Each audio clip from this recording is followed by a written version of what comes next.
Hey guys, Zach here from Z Life Coaching. Today I want to talk about lies and manipulation in our relationships. Now, there's only three real reasons that people lie. It's either to control our image, to control a situation, or to control other people. Now, there's four main ways that people lie to us. We've got lies of commission. They're our typical fabrications. They're just a straight up untruth. They're literally just deceptions.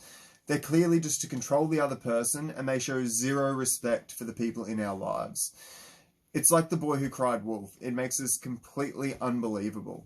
The second type of lie that we've got is a lie of omission. Now, this is just leaving out facts. And how is it any good to not give everyone all of the facts? It means that they can't make a proper choice. And if people can't make a proper choice, we can't blame them for their actions either. This just causes us more and more issues when we lie like this. The third kind of lie that we've got are white lies. Now, white lies are again eliminating the true choice. They're taking away people's free will, and we usually do it for the good of other people. It's not any good at all though. It might be to try and save somebody from some pain, but it literally is telling the other person, I don't respect you and I don't trust you enough to give you all of the facts. One more kind of lie, our fourth kind, that's a character lie or a lie of influence. Just think your typical politician. It's literally just trying to claim authority, trying to show that you're the kind of person that's trustworthy and setting you up to just continually lie in the future. It's literally begging people to just believe you, and it just prepares again for those future lies. So what are these manipulations in our relationships even gain? Because that's all lies are, a way to manipulate our relationship and to make our lives easier, usually just for the short term. That's our first point.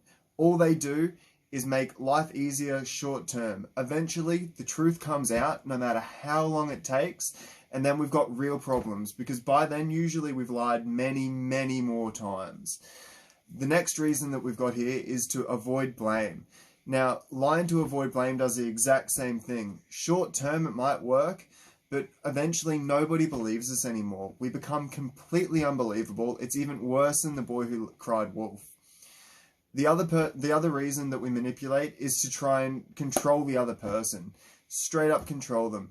We tell them what we want to hear because we want them to do something that we feel we need them to do. Again, taking away free will of people, there's no point in that. If you want to control the other person, go buy a robot. We've pretty much made them now. The next reason that people like to lie, and the last one that I'm going to talk about now, is to minimize conflict. Again, having less conflict now only sets us up for worse conflict in the future. It might be a day, it might be a week. We could get away with this for years, but eventually we don't have the skills to confront this conflict properly. We don't have the skills to navigate and to compromise and to work out with the other person how we're going to navigate our lives together.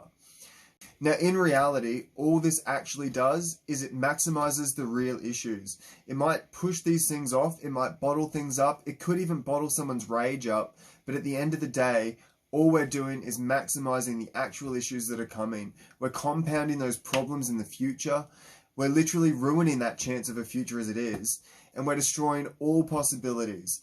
When we work on the facts that we believe, if they're lies, eventually everything's going to collapse. No one can keep these lies up forever, no matter how good you are, no matter how practiced you are. Now, when we know we've got lies in our lives, here's some simple things that we can do to minimize that impact and to avoid being hurt by their decisions. First of all, we need to build ourselves up. That can be physically, that can be mentally, that can be literally just our health.